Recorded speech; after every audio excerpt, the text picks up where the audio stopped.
Hola, ¿qué tal? Sean todos bienvenidos al podcast de Avanza Consultores. Hoy me acompaña mi hermano y socio, Juan Carlos Ablar, que también es coanfitrión en este podcast, solo que no había salido mucho. Y de invitado tenemos al maestro Alfonso Fabián. Él es maestro en Derecho Fiscal, docente de la UP y socio en la firma de Fabián y Fabián. Tiene añales de experiencia en este tema. Y hoy vamos a hablar de las devoluciones de impuestos en general, porque mucha gente lo relaciona con IVA, pero son todos los impuestos. ¿Qué tal? ¿Cómo están? ¿Qué tal? Muchas gracias por la invitación. Gracias Juan, gracias César. Y encantado de estar aquí. Y pues vamos empezando. Estoy a su disposición. Pues bienvenido, Poncho, y a darle. Que se mole de hoy. Pues mira, yo quiero que la plática de hoy sea encaminada brevemente con el objetivo de que la audiencia entienda qué es una solicitud de IVA y cómo la Suprema Corte de Justicia de la Nación ha resuelto recientes contradicciones de criterios que impactan a contribuyentes y asesores fiscales. Entonces, poniéndonos primero en contexto, ¿qué es una devolución de un impuesto y cuándo se genera? Ok. Cuando una persona puede decir, yo tengo este impuesto y el SAT me lo tiene que depositar a mi cuenta, porque coloquialmente muchas personas lo relacionan con con la declaración anual de personas Muy físicas. bien. Siempre están, me devuelvo el SAT, que me devuelvo el SAT. Pero hay muchos otros impuestos más considerables que se devuelven en la práctica. Muy bien, mira, las devoluciones son derechos de los contribuyentes que están reconocidos por la Ley Federal de los Derechos del Contribuyente.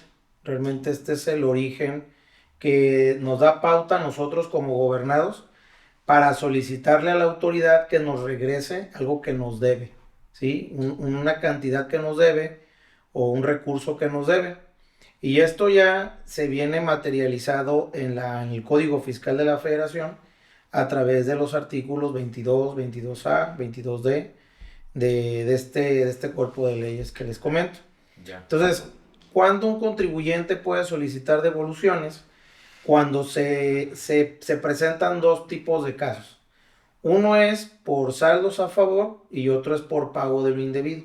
Okay. Los saldos a favor yo los voy a obtener por mi cálculo que realice, ya sea de forma mensual, anual, dependiendo del periodo de que se trate la Que las contribución, más comunes son de IVA, ¿no? que sería IVA, sería la más Y común. les aplica mucho a las personas que venden a tasa cero. Exactamente.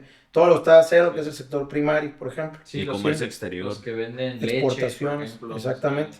Sí, Bueno, entonces se generan por el cálculo y estas se solicitan al final del periodo por el cual la propia ley te lo permite.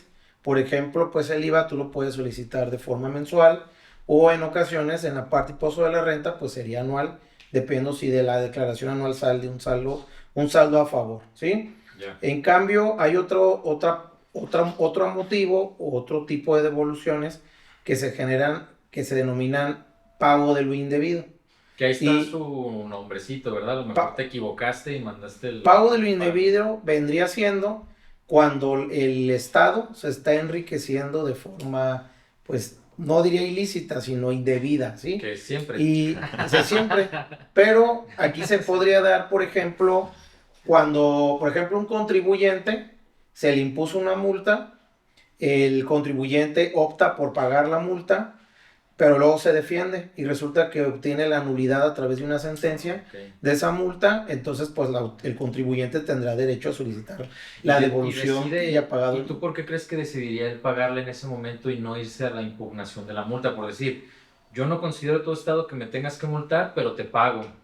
Lo hacen más bien para que los dejen de molestar un rato y llevar el proceso judicial en paz, ¿no? Porque si no la pagas, sí, luego te buscan embargar, ¿no? bueno, lo que pasa es que el pago es decisión del contribuyente Ya. y siempre y cuando el contribuyente tenga la solvencia necesaria para soportar la carga de lo debido. ¿Y tú qué ¿sí? recomendarías, mi Poncho? A mí Dependiendo. ya me multaron y yo considero que no la tengo que pagar. Bueno, ¿Pero tú qué recomendarías? ¿Pagarla y dependi- seguir el procedimiento? sí, dependiendo, primero el monto de la sanción. Si es una sanción muy alta, entonces sí es recomendable que el contribuyente la pague y luego se defienda, porque si no la paga, entonces el SAT podría embargar de forma precautoria para garantizar el interés del crédito fiscal cuando el contribuyente se va impugnando, por ejemplo, a través de un juicio de nulidad, ¿sí? Sí. Entonces, en ese caso, pues es mejor que si tiene la manera de pagar, el monto no es muy alto, entonces pues tener tranquilidad el contribuyente de que Para no que no será, sigan las acciones del SAT. pues no será molestado, porque el SAT generalmente cuando embarga se centra inmediatamente sobre las cuentas bancarias. Sí, son las primeras Entonces, que inmovilizan entonces, y sin avisar, ¿no? Entonces, porque lo puede hacer por buzón tributario. Entonces, Sí. el SAT podría inmovilizar la cuenta bancaria y pues el contribuyente tendría problemas de que no pueda realizar Pero bienes ¿sabes qué financieros. me ha tocado a mí? Ver que primero la inmovilizan y después mandan el requerimiento. Ese No, mismo día. Pero sí, primero está o sea, no te Bueno, avisan que te van a inmovilizar para decir, ay, ahí saca tendrías que chinga mi lana. impugnar, ahí tendrías que Sí. impugnar mediante el recurso de revocación que el procedimiento administrativo de ejecución no se ajustó conforme a las normas que marca el Código Fiscal de la Federación, en virtud de que primero te debieron de haber notificado el mandamiento de ejecución, Aunque se varíe te por debieron de horas. haber dado el derecho a designar bienes para que los pudieran trabar la autoridad y en su defecto la autoridad ya irse contra las cuentas bancarias o los depósitos cuando el contribuyente no las designó o no tiene el patrimonio suficiente para poder dar en garantía o permitir que le cobren un crédito fiscal, ¿sí? Sí. Y Entonces, eso y ojo, eso se ve si tú vas viendo el procedimiento, porque hay gente que le llega y se hace, sí, no pasa nada. pero hay que tomar en cuenta también Sí, que desde hace algún par de años ya el embargo se puede practicar vía buzón tributario. sí. Entonces, pues muchos dicen, oye, es que pues no recibí nada, no No me me notificaron avisaste. el momento de ejecución, pero cuando ya entran al buzón tributario, pues ya tienen ahí el Y ese es el mandamiento. problema que yo te digo, ¿por qué no les dicen? ¿Por qué no llega primero el requerimiento y dices, ay, cabrón, ya me van a embargar, deja sacar el dinero? No, es que el requerimiento sí llegó. Pero Nada siempre más lo que hacen al no. revés. Cuando es por buzón, Sí. no se consultó. Sí. Y al no consultarlo, pues la autoridad entonces opta por el embargo de forma inmediata. Sí. ¿Ya? Y cuando es presencial, pues ahí sí hay Sí, reglas, sí, sí ahí hay sí. reglas de procedimiento que debe de cumplir en este caso el SAT para que el embargo sea debidamente practicado o ejecutado. Y siempre se le da el primero derecho al contribuyente a designar bienes y en su defecto lo haría el ejecutor. No puede ser el ejecutor por su propia voluntad sin darle derecho al contribuyente de que primero pague por propia voluntad. Obviamente ya hay una coacción, ¿sí? Porque ya hay un PA en su contra. Y en segundo lugar, que en caso de que haya una negativa de pagar o no destinar bienes para embargo, lo puede hacer el ejecutor. Pero una pregunta aquí, mi Poncho. Ya ves lo que te comento, que antes de todo eso, por ejemplo, tú comentas que tú puedes designar los bienes que quieres que te embarguen. A lo mejor yo quiero tener mi cuenta bancaria sana para seguir trabajando y te doy esta camioneta. Sí. Pero a mí lo que me ha tocado ver es que embargan directamente la cuenta. Yo creo que No, sí, Primero la bloquean sin avisarte. Sí. Primero la bloquean y luego te dan el requerimiento. Se realizó el procedimiento administrativo de ejecución para bloquearte, pero no me dieron ni tiempo a mí de decir, oye, no me bloquees mi cuenta, ahí tengo... ¿Sabes qué Está pasa por eso? bronco. ¿Sabes dónde pasa eso? En los que no declaran durante ciertos años. Bueno, Voltea al no, SAT no, con no, la no. Comisión Es Nacional que Bancaria. es muy distinto. No. A ver, es muy distinto que te embarguen para cobrarte un crédito fiscal Sí. Ujú. a que te inmovilicen una cuenta por aplicarte una medida de apremio. Es medida de premio ¿Sí? por... Entonces, una medida de apremio se da cuando el contribuyente incumple con sus obligaciones fiscales de forma constante, ¿sí? A pesar de que se las han requerido, o bien cuando la autoridad intenta ejercer facultades y se opone o las obstaculiza.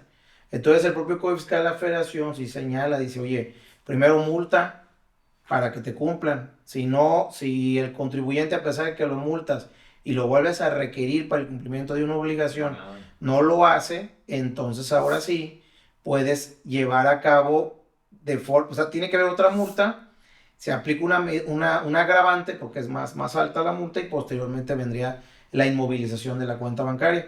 O también hay un procedimiento que está en el artículo 41 del Código Fiscal de la Federación, donde cuando falta la prestación de declaraciones, de pagos, de informativa, etcétera, se le requiere 3 veces al contribuyente, se le multa las 3 ocasiones y en la cuarta ya se permite determinar de forma presuntiva el adeudo, ¿sí? Wow. Cuando se determina de forma presuntiva el adeudo que aparentemente le faltó de declarar el contribuyente, ¿ya? La falta de claridad. La autoridad lo hace en base a las cuentas bancarias y muchas veces las llega a inmovilizar porque se permite que se ejecute el crédito En ese caso y sí. posteriormente el contribuyente podría presentar la declaración y si resulta menos que lo que le están inmovilizando, entonces la autoridad tendría que liberar, pues, ¿sí me Lo entiendes? demás. Que lo que le interesa a la autoridad es que declares y no le importa cuánto, porque para eso tiene sus facultades de comprobación, ¿sí? Ujú. Que declares y eso es lo que le interesa. Al declarar, se cumple el interés de la SAT y desbloquea las cuentas. Al cumplir con los requerimientos en medidas de apremio, al cumplirse, se destraban las cuentas, ¿sí? Sí, son dos cosas distintas. Al aportar los documentos que te solicita la autoridad, se destraba la cuenta. Pero cuando se ejecuta un crédito fiscal, ya sea para garantizarse o para que ya se pague el monto adeudado, entonces ahí sí, si lo hizo previo o sea, primero te embolizó la cuenta y luego te notificó, pues tendrías que impugnar que se están Es violando una práctica indebida que las están fuerzas haciendo de porque a mí me ha procedimiento tocado del ver pago, mucho en la ¿ya? práctica. ¿Sí?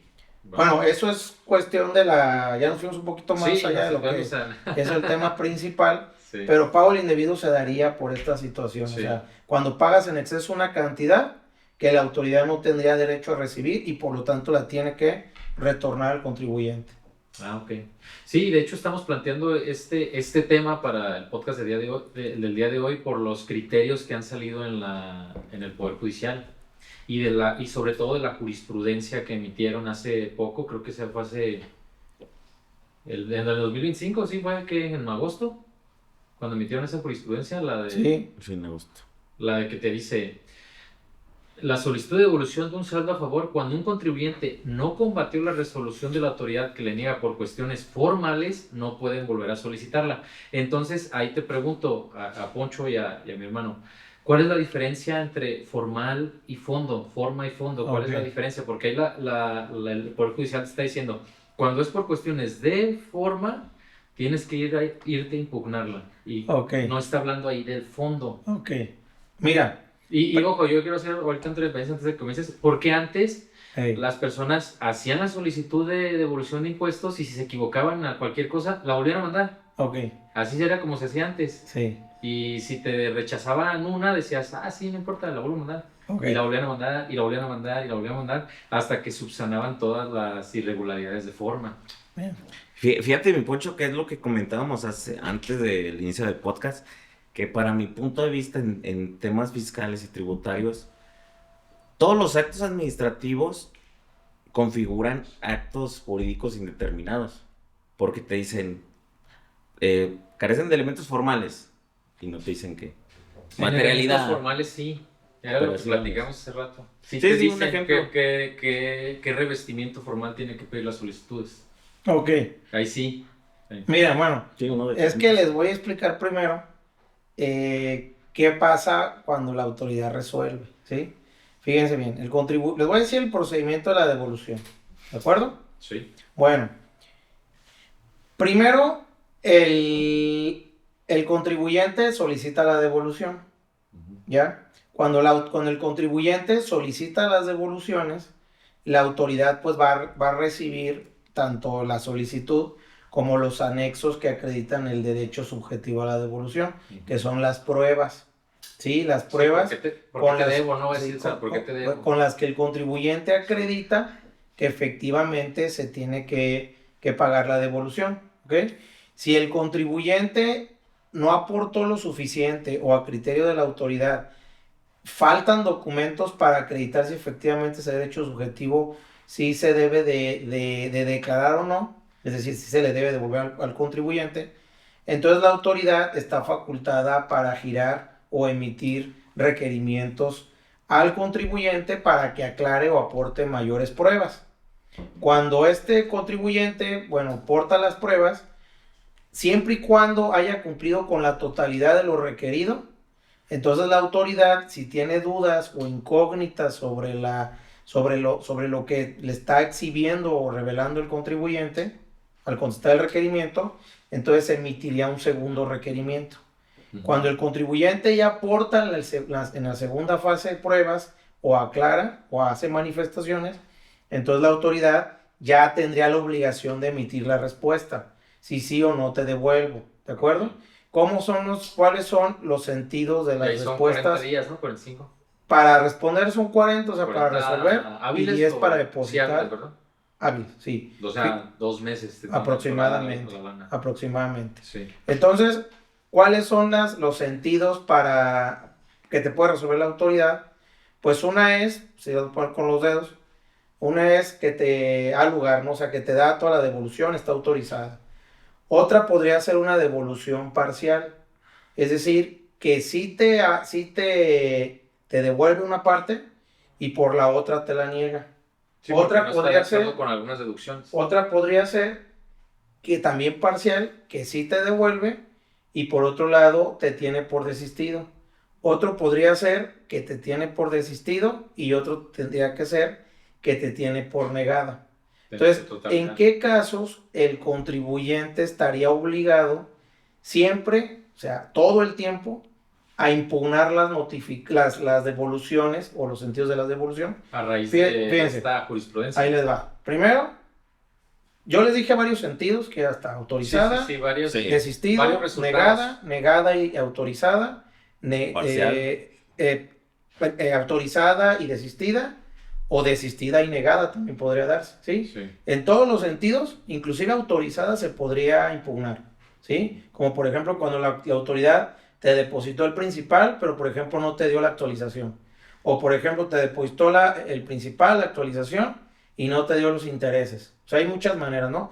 Todas se pueden impugnar, porque todas tu las dinero va resoluciones. ganando dinero en el tiempo, Sí. pues, o sea, se va actualizando. Sí. Si te deben del 2020 y Sí. te pagan en el 25, te tienen que pagar todos los Sí. intereses y la actualización, porque tu Exactamente. dinero ya vale más hoy. Sí. Entonces, lo que te está diciendo bueno, antes de eso, todas se pueden impugnar, ¿ya?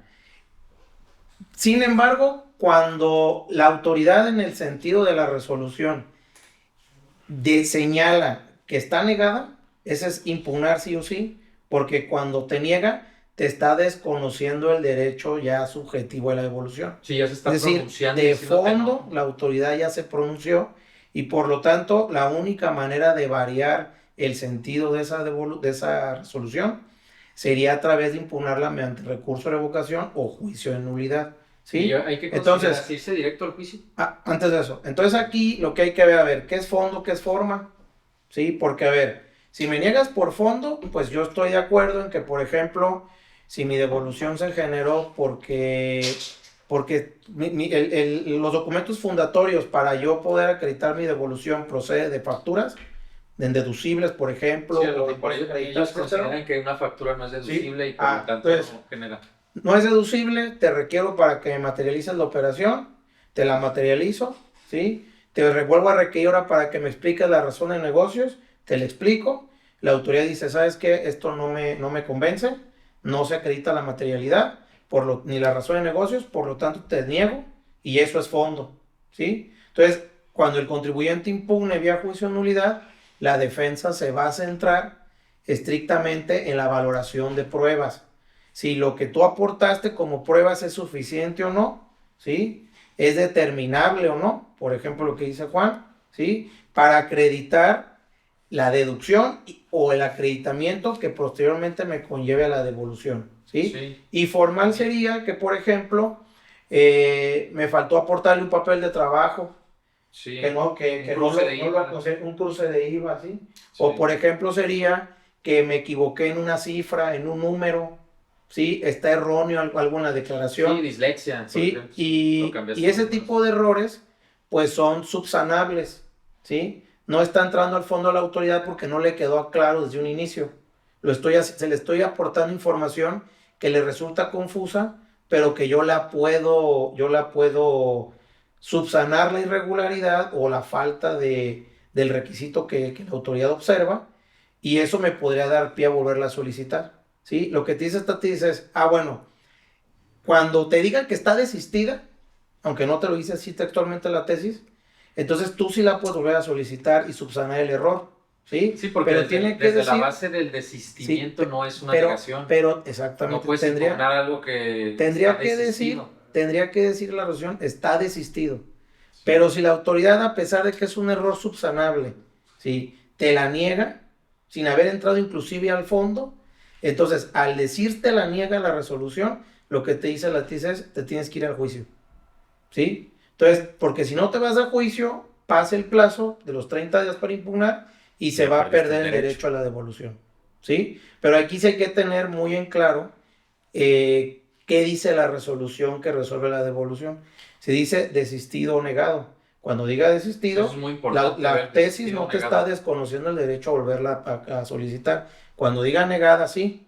¿De acuerdo? Sí, porque cuando dice negado es un pronunciamiento de negativa de la propia autoridad. Sí, dice, no te voy a devolver. Y desistido es... Exactamente. O el trámite se desistió, o sea, no prosiguió. No prosiguió porque faltó un aspecto formal. Sí. Por ejemplo, no aportaste, el acta constitutiva donde acredita la personalidad del contribuyente. Sí, exactamente. Sí, que dijeron, yo te la requerí. Me firmó Juan Pérez, pero yo veo que en el acta constitutiva el representante es otro. Es podría una ser cuestión formal. O apórtame la que es la correcta. Sí, a lo mejor en asamblea subsecuente y apórtamela para ayudarte personalidad. O firmaste el documento, pero no me anexaste el acta.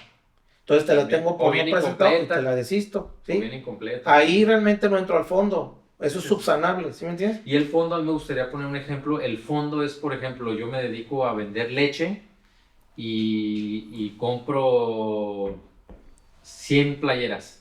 Y el SAT me dice, ¿para qué necesitas 100 playeras? Yo no te reconozco esta deducción, ni te considero el acreditamiento y no te puedo devolver ese impuesto. O compró 1000 llantas, algo que no sea como razonable dentro de su operación. Okay. Entonces el SAT ahí considera que no te puede devolver esa parte, sí. Porque de hecho él considera que la deducción ni siquiera es procedente. Ok, es que ahí entonces ya hablaríamos... De fondo. Eso es fondo, sí. Pero ahí donde se vendría la manera de la defensa o lo que se está cuestionando por parte de la autoridad es indispensabilidad. Si ese gasto es estrictamente indispensable o no. Entonces, a ver, yo vendo leche, por ejemplo, produzco productos derivados del lácteos, ¿sí? Bueno, compraste 10 playeras o 100 playeras, ¿para qué las quieres? Exacto. Entonces son estrictamente indispensables para ti. Como no, yo lo puedo demostrar porque esas playeras yo les estoy poniendo el logo, me da publicidad y pero aparte... a lo mejor si la factura dice Sara, dices, sí. ¿qué pasó? No importa inclusive la marca de la sí, yo sé que no, pero realmente la autoridad va a decir, bueno, que compraste tú en H&M que te sirva a ti sello rojo. Sí, o sea, es como poner un coche, ponerle publicidad. Sí. O sea, a ver, ¿por qué compras el activo? Bueno, me transporta, pero entonces la publicidad que muchos lo hacen para darle la deducibilidad total del gasto. Sí, exactamente. Compran el carro, lo hacen como una inversión. Y dicen, no es un vehículo, es un publicidad. Exactamente. Yo creo que también parte del precio de las cosas. O sea, no es lo mismo comprar 100 playeras de 200 pesos que te van a servir lo mismo a 100 playeras de 1000 pesos. Bueno, sí, porque es que aquí podría también... Sí, es un estudio de todo el fondo. Podría también cuestionarse porque, pues bueno, si yo compro de 200, me dura un año, porque todos los días se la ponen, ¿sí? Si la compro de 1000, porque a un trabajador de una empresa no le vas a comprar una playera para 30 playeras para todo el mes, ¿verdad? No, o sea, le vas a comprar una de diferente color a lo mejor de lunes a viernes. A lo mejor un jabón. Y se la está poniendo todas las semanas, entonces se va desgastando, no es lo mismo. Entonces, a ver, si yo compro una de 200, a lo mejor me dura 6 meses, pero si compro a lo mejor una marca Zara, que hay playeras básicas que valen 500 pesos, ¿sí? Esos 6 meses a lo mejor los voy a poder ampliar a 1 año o 2 años. A mí me sale a más ahorro, ¿sí me entiendes? Sí. Me da ahorro darles una de buena marca. Muy distinto es que, bueno, sean los de la producción de leche y les compres una playera, pues a lo mejor ya de una marca mucho más fina, ¿no? Sí, un tipo de las de Belinda. Entonces, ya sería, pues a ver, dame la razón de negocios por qué ocupan eso y no lo otro. ¿Sí? O por ejemplo, un agricultor que siembra berries y que tiene solo 1 hectárea en una parcela donde siembra las berries, ¿sí? Y de pronto se compra 100 tractores. Bueno, dime cuál es la razón de negocios por la cual te compras 100 tractores si tienes 1 hectárea y no se necesita. Dime en qué los empleas.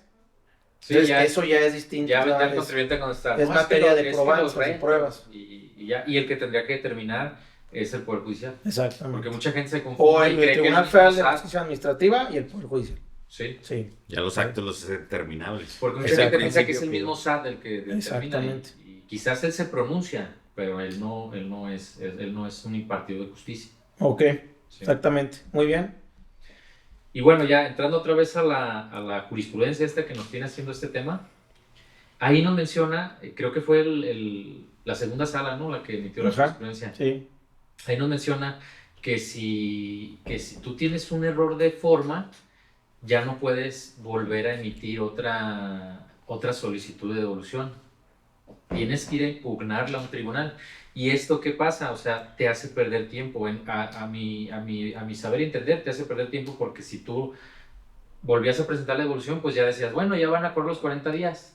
Pero si te vas a impugnarla, ahora vas a tener que impugnarla en un tribunal y va a tardar un poquito más de tiempo. Sí, mira, aquí es importante Yo creo que lo hicieron también para el tiempo, ¿no? ver, podría ser, pero teníamos que ver cuál es la opción más viable o sea, cuál es la opción más viable de defensa para el contribuyente en tratándose de un elemento de forma, ¿sí? Sí. A mi parecer, y así debería de ser, es el recurso de revocación. Luego Porque en el recurso de revocación vas a tener la opción de aportar la prueba que te faltó. Okay. O subsanar la irregularidad. Pensando ya en después un juicio, porque sí, es que si te vas en el SAT, sí, muy pocas veces si dice, ay, perdón, me equivoqué. Si te vas directo al juicio, la autoridad entonces va a decir lo siguiente, o sea, el tribunal, a ver, espérame, ¿por qué vienes acá a aportarme pruebas? ¿Ya? ¿Por qué vienes a aportarme pruebas si las pruebas las debiste haber exhibido y proporcionado, ya sea en el procedimiento de devolución o en el recurso de revocación? Porque hay una jurisprudencia que por ahí nos marca eso, ¿no? Que las pruebas se ofrecen en el recurso o dentro del ejercicio de las facultades de las autoridades. ¿Qué es lo que se y llama esas no las puedes exhibir. ¿Qué es lo que se llama litis abierta? A ver, te explico eso. Y no las puedes exhibir en juicio, ¿de acuerdo? Uh-huh. Entonces, el camino que tiene que hacer el contribuyente que se ve frente a esta situación de una negativa, de una devolución por un elemento de forma, es, si no la puedes volver a solicitar, sino que la tienes que impugnar, vete al recurso y exhibe la prueba que te faltó, ¿sí? Sí. O subsane el error que detectó la autoridad. En el recurso. En el recurso. Y ya en juicio, ajá, y ya ya aportando todas esas pruebas, vas a obligar que el SAT, la jurídica en este caso, las valore. Y posteriormente, obviamente, si te confirman la resolución, te vas a ir al juicio, pero las pruebas ya están engranadas en el expediente. Entonces el tribunal sí te las va a valorar, ¿ya? Que tiene su lógica, ¿no? Por decir, ¿cómo vas y te quejas ante una autoridad si no le entregaste lo que tenías que entregar para determinar bien? Sí, ante un tribunal sería. Sí, ante un tribunal. Sí. Y te va a decir, oye, pero ¿por qué en el procedimiento no le entregaste todo lo que me estás entregando a mí? Para que vienes y te quejas si ni siquiera lo hiciste bien en sede administrativa. En su momento. Tiene su lógica. Tiene su lógica. Sí, ahora, tú preguntabas la litis abierta. La litis abierta. Lo que pasa es que esta tesis tiene que ver con la litis abierta. ¿Ya? Bueno, la litis abierta implica lo siguiente, lo voy a hilar con otra tesis que acaba de salir también del Poder Judicial relacionada con las devoluciones. La litis abierta significa que cuando tú te vas al recurso de revocación, tú haces valer agravios. Por ejemplo, que un contribuyente hizo valer 2 agravios cuando interpuso un recurso de revocación contra una resolución. La autoridad, en este caso, emite su resolución, confirma el crédito o la resolución impugnada y analiza los 2 agravios que hiciste valer. Lo que significa litis abierta es que cuando te vas a juicio, tienes que atacar esos 2 agravios que te resolvió la autoridad en la resolución. Sí. Y además tienes derecho a hacer valer otros conceptos de impugnación o conceptos de nulidad no planteados en el recurso. Es decir, tú presentas tu demanda, vas a impugnar la resolución en base a los 2 agravios que te resolvió la autoridad y si te los analizó en este caso el SAT. En el recurso. Y tú en la demanda le puedes hacer valer otros 100 conceptos de impugnación si tú quieres. Eso es un derecho que está en el artículo 1 de la Ley Federal de Procedimiento Contencioso Administrativo, que es la ley que regula el juicio de nulidad, ¿sí? Pero no aportar más pruebas. Pero el Poder Judicial ha resuelto mediante criterios que dice, pero espérate, la litis abierta es para argumentos, ¿sí? Donde pretendas atacar la resolución, ¿sí? Para hacer valer conceptos de nulidad no planteados en el recurso de revocación, sí, que sean novedosos, pero no para las pruebas. No para lo que ya se... En la para los litis agravios que ya abierta, se la litis aportaron. abierta no contempla pruebas, ¿sí? Solamente puedes aportar pruebas en el juicio de nulidad cuando tú manifiestes bajo protesta de decir verdad que te fue imposible obtenerlas, ¿sí? O dos, por ejemplo, también se ha mencionado en los criterios del Poder Judicial y del Tribunal Federal de Justicia Administrativa, por ejemplo, puedes ofertar la prueba pericial o una inspección ocular, por ejemplo. Sí, porque esas no se pueden de dar las en salas. ese momento. Esas sí las podrías aportar o ofrecer, ¿sí? Ok. Pero las documentales no, esas se aportan en sede administrativa. Sí, no puedes decir, ay, se me olvidó este contrato, te lo aporto al tribunal. Sí, ahora, otra cosa importante. Aquí es donde viene a embonar la otra tesis que acaba de salir. Esta tesis, ¿qué dice? Dice, a ver, el contribuyente, para que pueda tener derecho, porque de acuerdo al procedimiento de devolución, cuando la autoridad requiere información, tiene obligación de emitir 2 requerimientos. Pero para que emita el segundo, está condicionado a que el primero lo cumplas de forma completa, no de forma parcial. Y lo que dice esta tesis es lo siguiente, dice, a ver, cuando el contribuyente haya obedecido y haya cumplido con la totalidad del primer requerimiento que le giró la autoridad en una devolución, entonces la autoridad, si tiene dudas sobre lo aportado en el contestar el primer requerimiento por parte del contribuyente, entonces tiene la obligación de emitir un segundo requerimiento. Pero cuando el contribuyente no lo cumple de forma completa, lo hace de forma parcial, entonces la autoridad no está obligada a emitir un segundo requerimiento. ¿Ya? Pero eso es discrecional, Ya. no puede ser que a lo mejor en el sería primero... discrecional. Es discrecional. Pero a la autoridad, pero no le es obligatorio. Sí, no. ¿Sí me entiendes? No, Entonces, es a discreción de que ellos consideren que algo les falta. Sí. Entonces muchos contribuyentes se iban a impugnar en juicio de nulidad o ya había amparo, etcétera, y decían, es que ¿sabes qué? Pues la autoridad me negó la devolución porque dice que me faltó documentación e información, ¿sí? Ok, entonces el contribuyente en sus conceptos de impugnación argumentaba lo siguiente, o sea, si le faltaba más información, la autoridad me los debió haber requerido a través de un segundo requerimiento, sí, como dice el artículo 22 del Código Fiscal de la Federación. Sí, como y que, lo decían, que desconozco que me faltaba. Y lo que este criterio dice, sí puedes, sí, pero es que si te lo requirieron en el primero y lo debiste haber cumplimentado de forma completa para que la autoridad, en base a lo que le aportaste, si había dudas, te emitieran uno nuevo. ¿Ya? Sí. Te emitieran uno nuevo.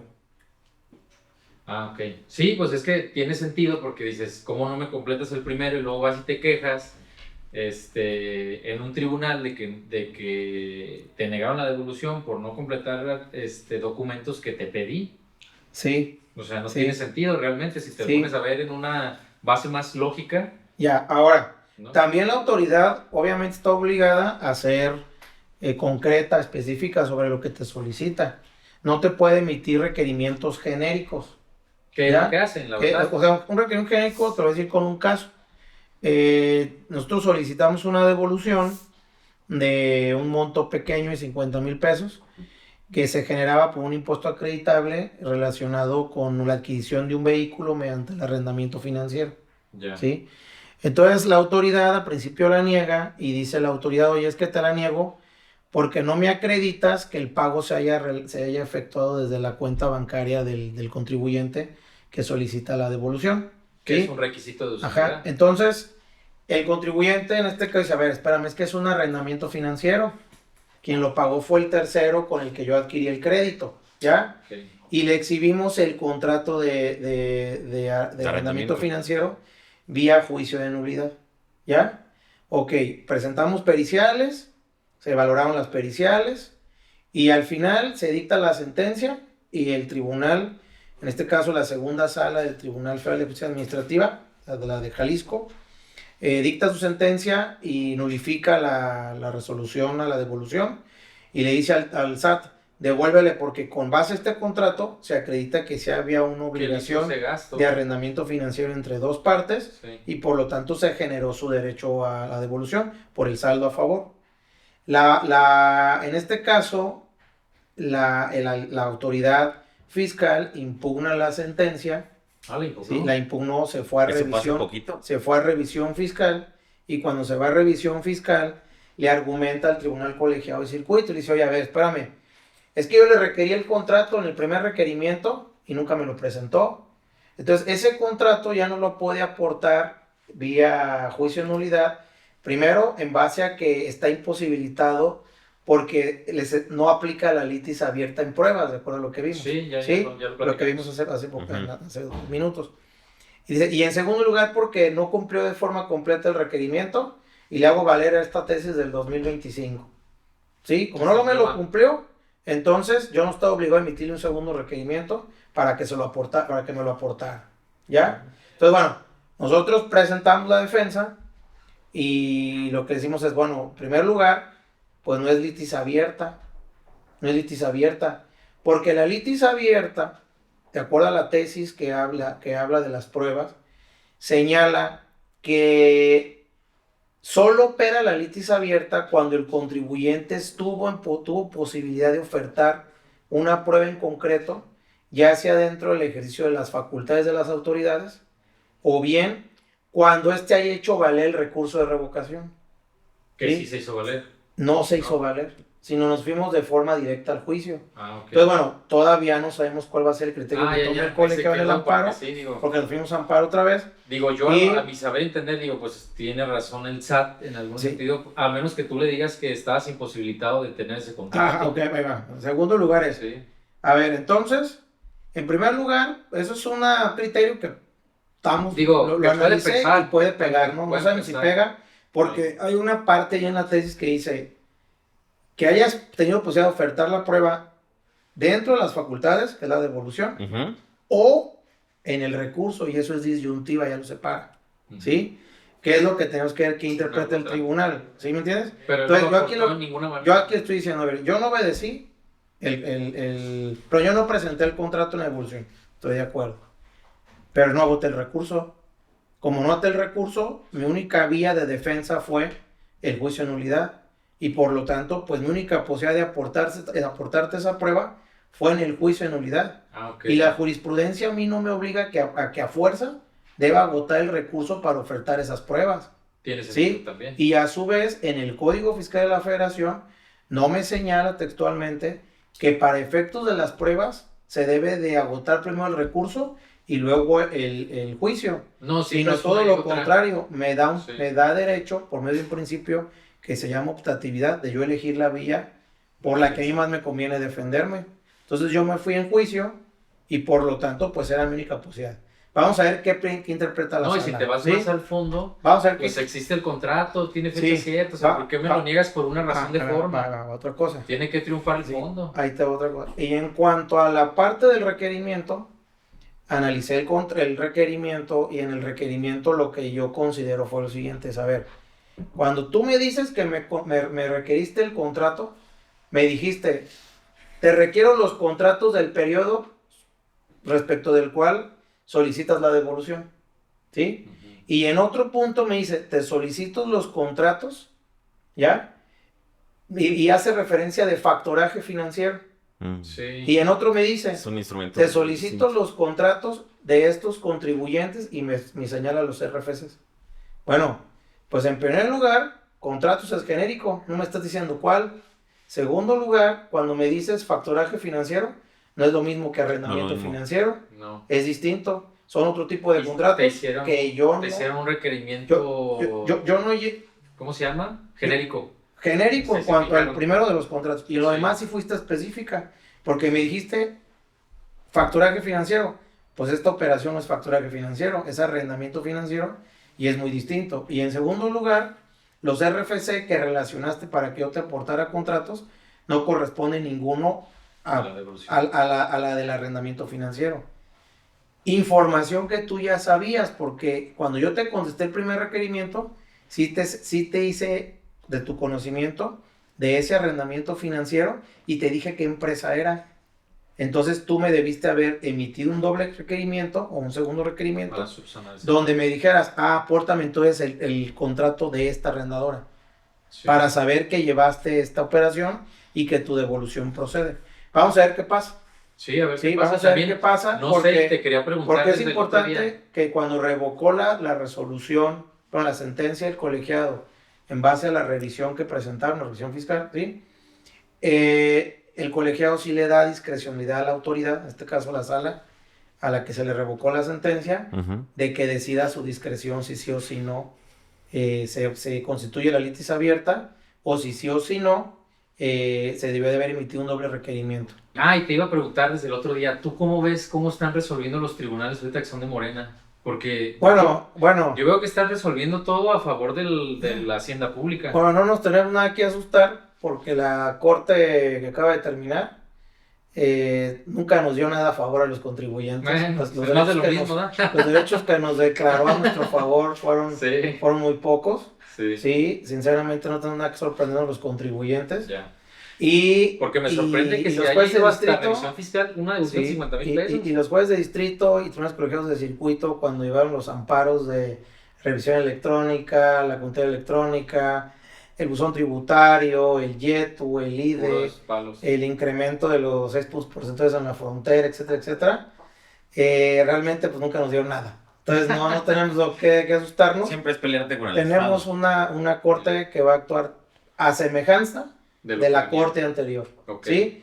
Y por otro lado, donde sí nos deberíamos de asustar y sí tener preocupaciones de que el gobierno quiera inmiscuirse en la conformación, pero del Tribunal Federal de Justicia Administrativa, porque este tribunal realmente sí es un tribunal muy imparcial y Pero cuando yo creo realmente que ya está, ¿no? y cuando realmente le acreditas mediante pruebas o argumentos bien sustentados que tienes la razón, sí te dicta las sentencias favorables.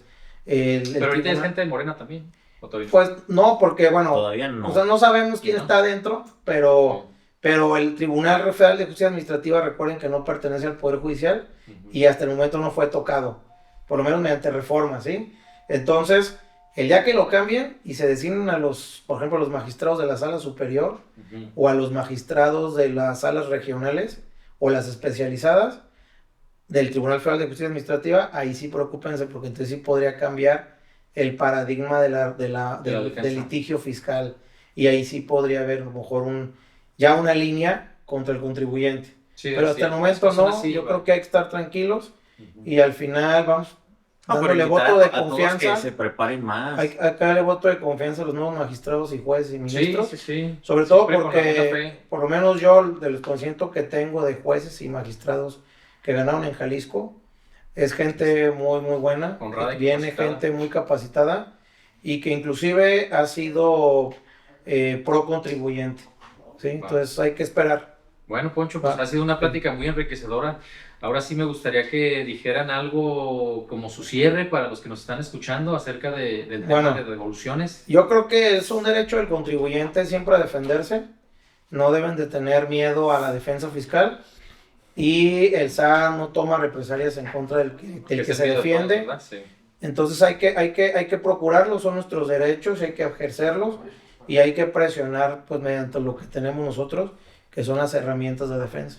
Sí. ¿Sí? Y por otro lado, a la parte contable, a los contadores que llevan a cabo los trámites de devolución, hay que tener mucha atención sobre todo a la jurisprudencia del cumplimiento de los requerimientos, porque hay que cumplirlos completos y Sí, no sí, hay no, ya que, vimos no lo hay, que no hay pasa. que dejarle pie al SAT de que pueda resolver a negativa nuestras Sí, tiene que ir devoluciones completito. y pues prolongar el tiempo para que nos dé un derecho que tenemos, pues por principio derecho a que se A que nos nos regrese. reconozca. No, y que el empresario le pague más a su contador. cabrón. Ah, también, que les Sí. paguen más, que tampoco no sean codos Sí.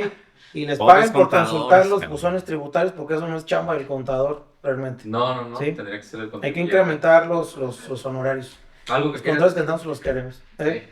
Pues digo, con tanto Sí. movimiento político y social que está viendo el país, sobre todo político, es importante que los abogados y los contadores trabajen en contubernio. Ni que el contador se sienta abogado, ni viceversa. Ay. Y que los abogados se preparen todavía más para conocer elementos y principios del tributo. Ok. Bueno, pues muchas gracias por habernos acompañado. Espero que les haya gustado todo el contenido que hicimos el día de hoy. Y recuerden seguirnos en redes sociales. Estamos en TikTok y en Instagram. Cualquier duda que tengan o asesoría, nos pueden buscar para brindarles la mejor asesoría.